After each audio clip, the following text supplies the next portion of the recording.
Bihar board matric परीक्षा के लिए हिंदी का इंपॉर्टेंट ऑब्जेक्टिव क्वेश्चन, 10th का Hindi VVI objective question final परीक्षा के लिए। तो पहला प्रश्न है, विष के दांत कहानी का मुख्य पात्र कौन है? विष के दांत के कहानी का मुख्य पात्र था खोखा। ऑप्शन नंबर सी सही है। झोपड़ी और महल की लड़ाई में अक्सर कौन जीतते हैं? तो झोपड़ी और महल की लड़ाई में अक्सर महल वाले जीतते हैं। ऑप्शन ए सही है। विष के दांत कहानी के रचयिता कौन है? नलिनी बिलोचन शर्मा। ऑप्शन नंबर बी सही है। सीमा, रजनी, आलो, सेल्फी, आरती पांचों किनकी बहन थी? तो सेन साहब की। ऑप्शन नंबर डी सही है। किसके अनुसार सैनों ने सिद्धांतों को भी बदल लिया था? तो खोखा के अनुसार। ऑप्शन नंबर बी सही है। तो पहला प्रश्न है, मेघदूत का जर्मन में अनुवाद किसने किया था? मेघदूत का जर्मन में अनुवाद किया था मैक्स मुलर ने। ऑप्शन सी सही है। भारत से हम क्या सीखे? क्या है? भारत से हम क्या सीखे? क्या है? भाषण। ऑप्शन नंबर सी सही है। प्लेटो और कैंटो थे। प्लेटो और कैंटो थे तो मान्य दार्शनिक। ऑप्शन नंबर बी सही हो जाएगा, दार्शनिक था। भारत से हम क्या सीखे पाठ गद्य की कौन सी विधा है? तो भाषण। ऑप्शन नंबर ए सही है। मैक्स मुलर के पिता का क्या नाम था? मैक्स मुलर के पिता का नाम था option A wheeler Muller. Option A सही हो जाएगा।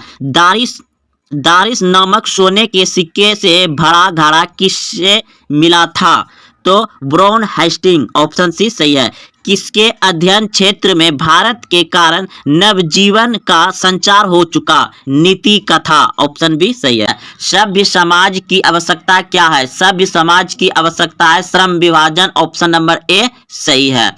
हु आर शूद्रज किसकी रचना है? हु आर शूद्रज किसकी रचना है? तो भीमराव अंबेडकर के। ऑप्शन नंबर सी सही है।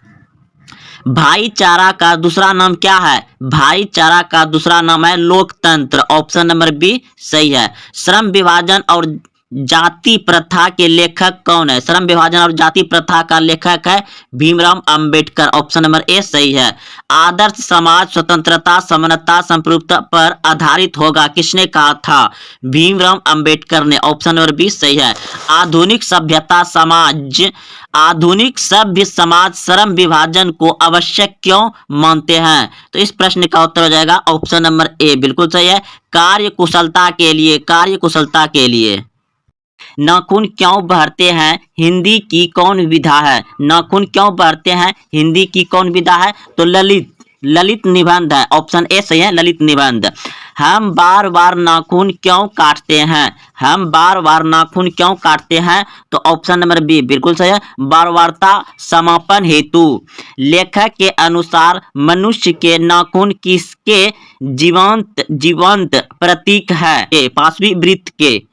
6 नंबर प्रश्न है, सहजात वृत्तियों किससे कहते हैं?